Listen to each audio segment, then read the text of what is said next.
Now, we're going to go to our next speaker, who is a dynamite speaker. He's a good friend. He's a patriot. He's a former Marine. He is he's a commissioner, fire commissioner at Franklin Square, Munson. That's in Nassau County. And he had lost, he worked the piles after 9/11. He's a co-plaintiff in our lawsuit to get a grand jury petition. He spearheaded that fire department to basically vote to support the grand jury petition, the only fire department in the country to do so. And I'd like to present to everyone's listening a good friend and a good patriot, Christopher Gioia. Hey, Chris. Thank you, David. Can you hear me out there? Yep. All right. Sounds good. Thank you very much for that introduction. 20 years ago, on a beautiful September morning, monstrous evil descended on America from cloudless blue skies. In the span of a few hours, our country and our world changed forever. Who would dare contemplate such a brazen attack, let alone carry out such a complicated plot? The makings of the attacks on 9/11/2001 can be traced back to another similar plot hatched not by Muslim terrorists, but by our own military and the Joint Chiefs of Staff at the Pentagon in Washington, D.C. The year was 1962, and the plan was called Operation Northwoods. The false flag operation included the hijacking of commercial American jetliners, which would then be swapped out for drone aircraft, which were to be blown up by remote control. It also called for the CIA to orchestrate violent terrorism in the United States and U.S. cities, all of which were to be used to ignite and drum up patriotic support for an invasion of Cuba. The proposals were rejected by President John F. Kennedy, and the plan was shelved, along with the general who had headed the Joint Chiefs of Staff at the Pentagon. This proved to be a fateful decision for President Kennedy, as he was subsequently assassinated in November of 1963. Fast forward 38 years. Lower Manhattan is shrouded in smoke from the fires that are burning where the Twin Towers once stood.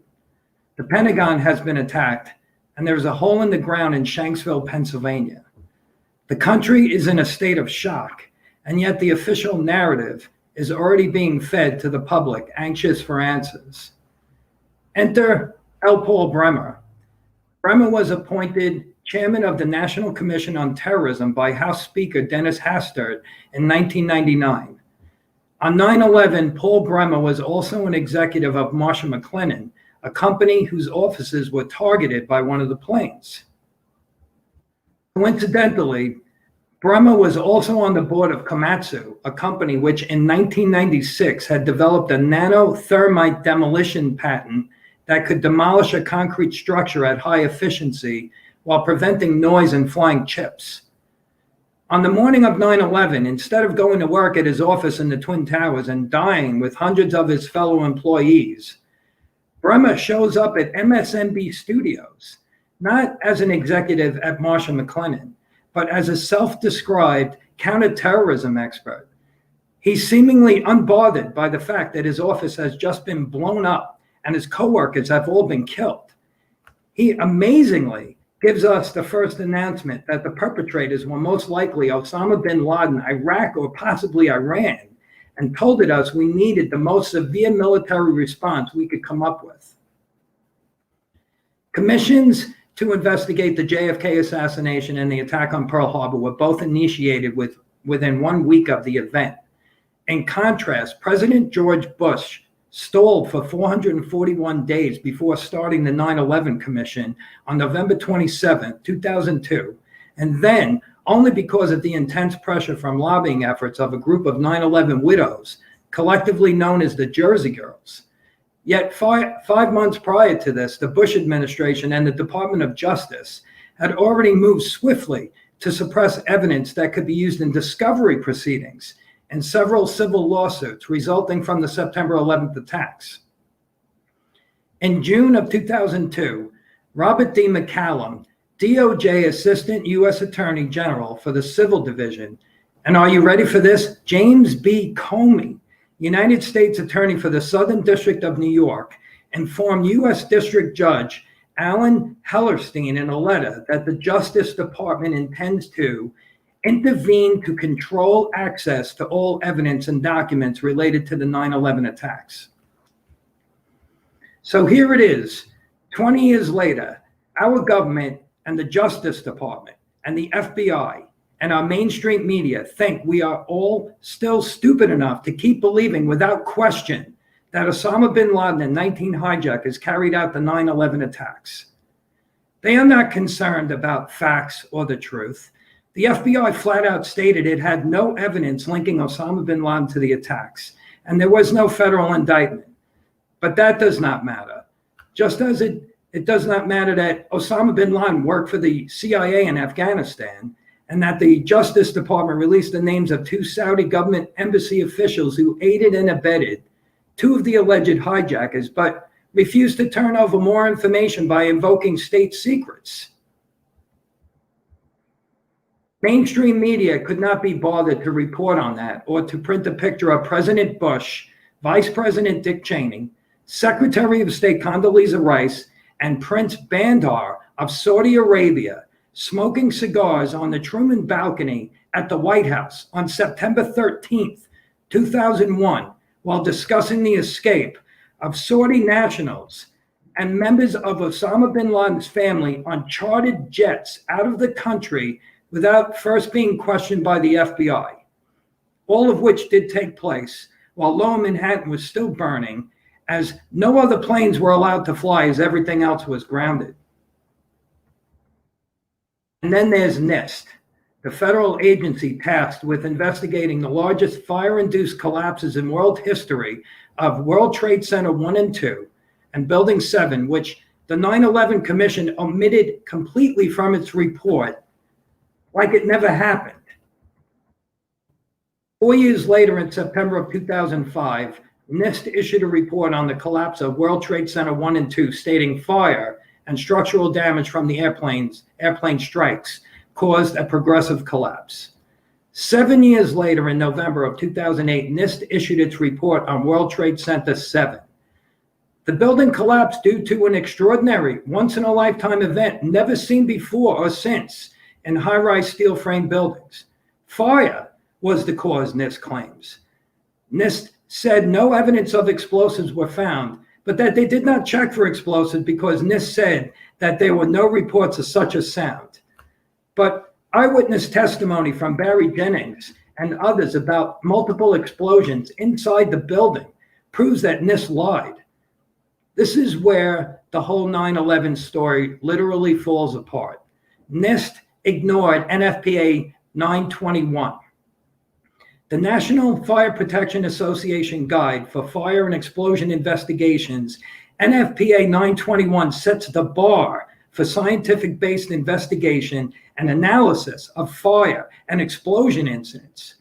Referenced in the field, in training, and in court, it is the foremost guide for rendering accurate opinions as to incident origin, cause, responsibility, and prevention. The facts are this: Building 7 was not hit by a plane.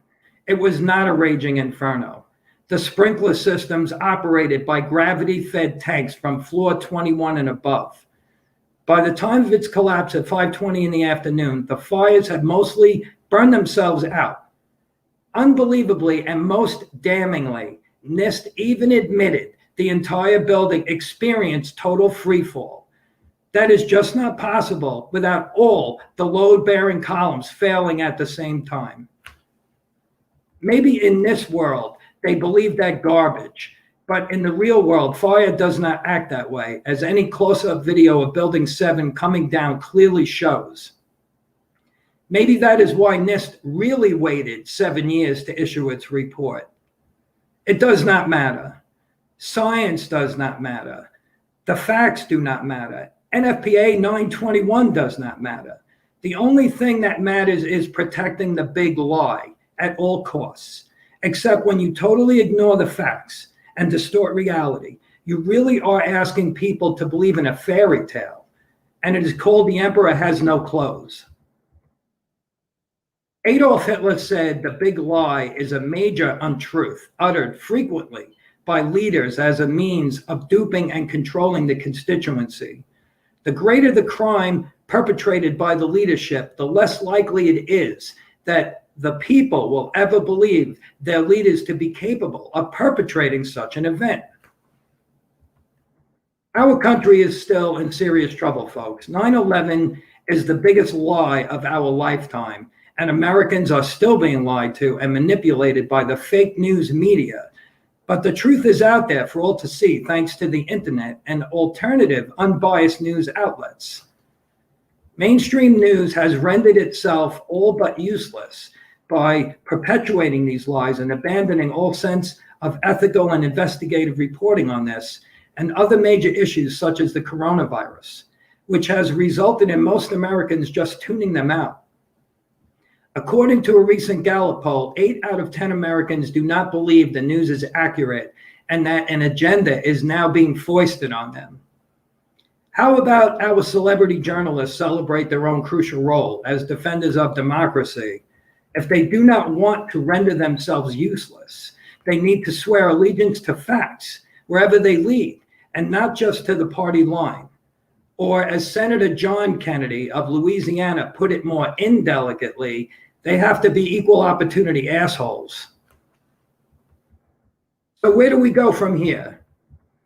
Two groups, the Lawyers Committee for 9/11 Inquiry and Architects and Engineers for 9/11 Truth, have been relentless in their quest for justice, and the fight continues. By keeping the public informed with the facts that can be proved, and with the filing of lawsuits to seek legal redress, the fight rages on. That is the single biggest thing the real perpetrators of 9/11 don't want, and that is for 9/11 to wind up in a courtroom with attorneys and subpoenas and before a judge and a jury that will consider all the evidence. It is the cornerstone of the American justice system, and up till now we have been denied that by a Justice Department that protects the real perpetrators by hiding them behind state secrets, yet would deny legal standing and justice to the survivors of 9/11 and the family members of the victims who were murdered, including my friends, FDNY firefighters Thomas Hetzel, Bobby Evans, and Mike Kiefer. President John F. Kennedy once said, "The very word secrecy is repugnant in a free and open society." And we are, as a people, inherently and historically opposed to secret societies and to secret oaths and to secret proceedings. Our way of life is under attack. Any reasonable person must conclude that the government is hiding something and is afraid of the truth, as there is absolutely no reason not to release all the information and to finally empower a federal grand jury, especially after 20 years have passed. People lie, but the facts don't. Moving forward, the inalienable fact about this horrible crime is this: if our government continues to urinate down the backs of the American people about 9/11 by telling them it is raining, the heavens will fall and justice will be done when the people find out it is not. Thank you, David. Christopher, thank you very much. Very inspiring. Hi, I'm Gioia, a friend of the Lawyers Committee for 9/11 Inquiry. Please share our website and videos with everyone you can, and stay tuned for more information about the virtual anniversary event from the Lawyers Committee on September 11th, 2021. Thank you.